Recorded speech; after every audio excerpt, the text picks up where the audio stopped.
Bien, entonces vamos a continuar y vamos a hablar del líquido amniótico.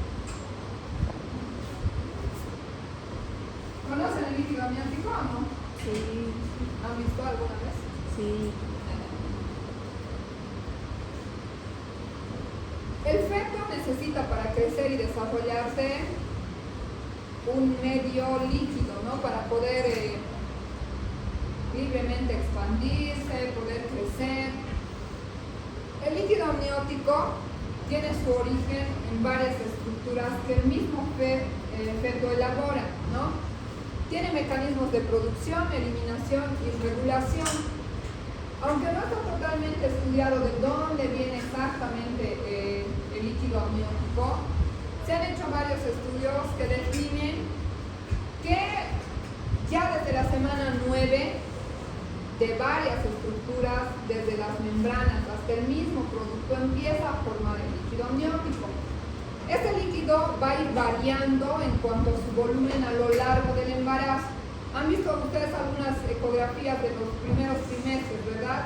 Que tienen poco líquido amniótico. Después va aumentando su cantidad y al final del embarazo llega hacia su nivel máximo, que sería de entre 200 a 300 ml. Entonces vean ustedes que tanto su composición como su cantidad va variando a lo largo de las semanas de gestación. Desde 10 ml aproximadamente a las 8 semanas, que es así como una jeringuita, imagínense una jeringa de 10 ml, poco líquido, hasta 800 ml, casi 1 litro de líquido en la semana 28 a 32, y disminuye al final del embarazo para alcanzar cerca de 300 ml, entre 200 y 300 ml. El líquido amniótico se produce especialmente a partir de la secreción de líquido por el pulmón fetal y los riñones, es decir, que el líquido amniótico es orina del feto que va saliendo a través de la vejiga y llena la cavidad también, ¿no? Obviamente esa orina es estéril, no se asusten, no es que el bebé se traga su orina y otra vez se orina, ¿no? Entonces el volumen de líquido amniótico se recambia aproximadamente 3 veces en 24 horas, es decir, el bebé orina su líquido, se le deglute su líquido y otra vez va haciendo todo ese ciclo. Entonces van a darse cuenta ustedes que cuando hay alteraciones en la producción, ¿qué significará, Álvaro? Agenesia renal. Puede ser que su riñón, que no tenga riñones, ¿no? Entonces va a haber poco líquido. Es cuestión de que ustedes razonen y entiendan el mecanismo para que se den cuenta de las patologías.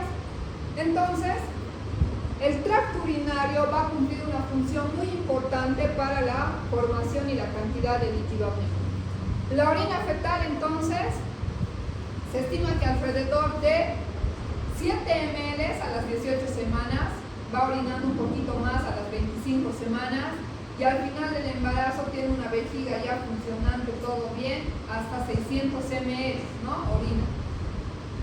Entonces, como decíamos, esta es una característica del reflejo de la funcionalidad de su riñón.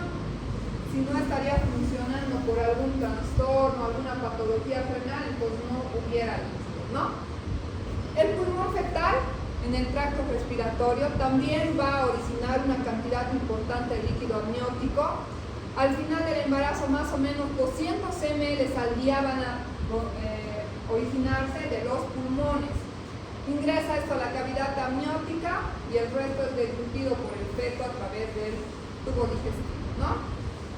En los casos en los que, por ejemplo, hay una aplasia traqueal, vamos a ver que va a haber un polidramio debido a que el bebito no se está deglutiendo lo que está orinando.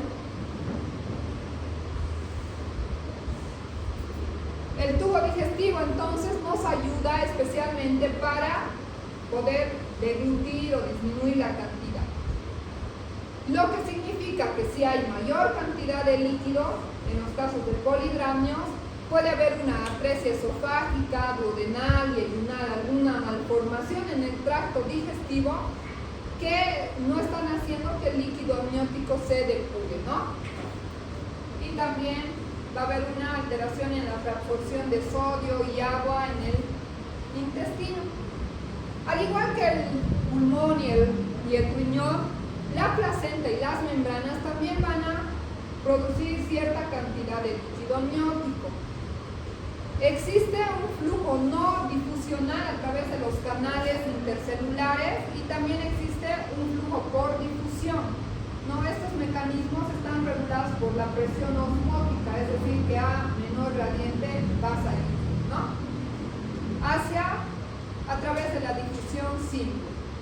Entonces, ¿cuáles van a ser las funciones del líquido amniótico? ¿Para qué le sirven al bebé tener líquido amniótico y no estar sin líquido? Si el bebé no tuviera líquido y la mamá se golpea o se cae, el golpe sería directamente al bebé, ¿no? Entonces nos sirve o para proteger al bebé frente a traumatismos físicos. 2. El medio físico líquido le permite al bebé desarrollarse adecuadamente, tanto en su crecimiento y desarrollo. ¿No? A ver, imagínense un bebé todo aplastado, no podría crecer ni sus células multiplicarse adecuadamente, entonces nos sirve para el desarrollo. El crecimiento libre de restricciones y sin distorsión en las estructuras. Acuérdense que al principio los bebitos son más cartílagos, ¿no? Entonces imagínense que tuvieran que adaptarse a un continente así todo apreto, podrían estar mal formados, no tendrían espacio suficiente para el desarrollo normal de las estructuras que ustedes ya conocen de un bebé normal. Es un medio ambiente térmicamente estable porque tiene la temperatura del cuerpo de la mamá. También un desarrollo normal del tracto respiratorio, gastrointestinal y digestivo y musculoesquelético son necesarios en el líquido amniótico para el desarrollo de estas estructuras, ¿no? Previene de infecciones porque es un medio aislante del medio externo. Aporta de forma inmediata líquidos y nutrientes, no solamente es agua sin nutrientes.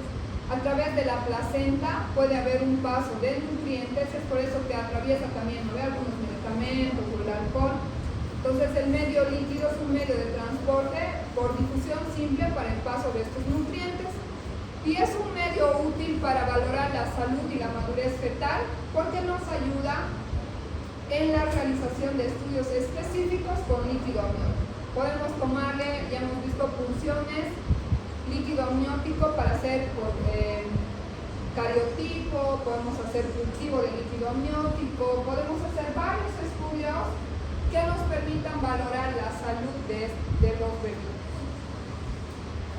Entonces, en resumen, ¿cuáles van a ser las estructuras involucradas en la regulación tanto de la producción como de la secreción o excreción o eliminación? En la producción, el corión y las membranas, ¿no? La placenta, las membranas ovulares, la piel del bebé, el tracto urinario y el tracto respiratorio. Y en la eliminación, el tracto gastrointestinal, también el tracto respiratorio por pérdidas insensibles, la pared amniótica coriónica y la pared utérica. Entonces, como les decía, chicos, ustedes ya se van dando cuenta la funcionalidad de estas estructuras van a reflejarse en las alteraciones del líquido amniótico. Porque al principio, en los primeros meses del embarazo, el corión y el amnios, que son las membranas placentarias y coriónicas, sirven como un filtro molecular que permite el paso libre de agua, solutos, electrolitos y existe poca contribución del feto en la producción del líquido amniótico porque es un pequeñito de 2-3 milímetros, entonces no es tan evidente y además que sus estructuras todavía no están desarrolladas como para funcionar. En cambio, a mediados o al final del embarazo, la difusión a través de la piel en sus 4 capas y hasta la queratinización, porque ya cuando la piel se queratiniza es impermeable, ¿no? Ya no va a haber tanto ese paso de sustancias líquidas. Pero al final del embarazo o en la segunda mitad del embarazo ya haber una producción porque ya los órganos están bien formados y empiezan a funcionar los riñones, los pulmones y el tracto intestinal para su eliminación. Y la absorción también que hay desde la placenta de sangre. Entonces existe les había dicho, una variación en cuanto al volumen a lo largo del embarazo. Durante la primera mitad, el volumen se correlaciona con el peso. Casi va a ser igual el peso que el volumen de líquido amniótico. En cambio, la relación entre el líquido y el volumen fetal hasta la semana 30, el líquido va a ser mucho mayor y el bebé va a ser más pequeño. Y al final, el líquido es menor, pero el bebé es mucho más grande, ¿no? Entonces se ha demostrado que estados patológicos como la fiebre, la deshidratación materna afectan el volumen de líquido amniótico. Hay estudios que dicen, por ejemplo, que la mamá si toma líquidos, agua todo el tiempo, podría mejorar la producción de líquido amniótico, aunque no está 100% comprobado, ¿no? Porque lo único que hace sí es mejorar el volumen sanguíneo uteroplacentario y quizás a través de esto se puede atravesar mayor nutriente. Creo que todavía vamos a acabar hasta antes de alteración. Otra vez la ecografía va a ser nuestro método de diagnóstico para poder evaluar el volumen de líquido.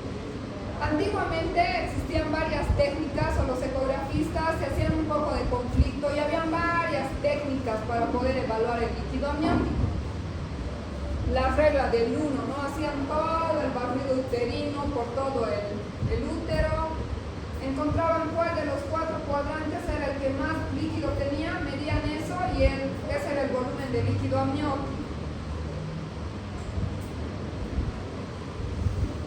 Pila describió el índice de líquido amniótico, que es el que actualmente se utiliza o el más frecuentemente utilizado. Esta es la suma de la profundidad vertical de los 4 cuadrantes. Entonces, el volumen normal a través de la ecografía va a ser entre 8 a 18 y actualmente se ha ido un poquito modificando esto entre 5 a 25. Entonces, un índice de líquido amniótico entre 5 y 25 es un líquido amniótico ideal.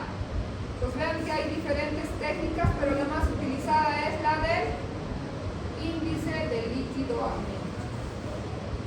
Vamos a quedar entonces, chicos, ahí. Para la siguiente ya vamos a hablar solo de las 2 patologías, pero si no avanzamos, lamentablemente no alcanzamos a tema. ¿Alguna duda hasta aquí?